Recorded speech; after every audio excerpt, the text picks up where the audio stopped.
Adamus. Ultren, ako'y naduwag at nangamba para sa aking buhay. Kaya't munti kitang pagtaksilan. Wala kang dapat hihingi ng tawad. Wala ka rin dapat ipaliwanag.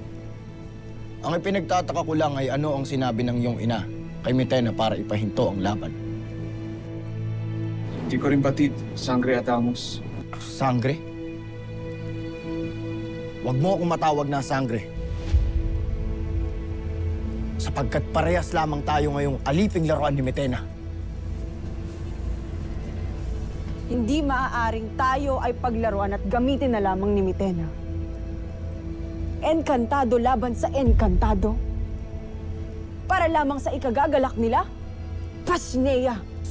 Kaya nararapat lamang na ipagpatuloy ang paghahanda para sa pag-aaklas. Ngunit paano natin isasagawa ito? Ako'y may paraang naiisip.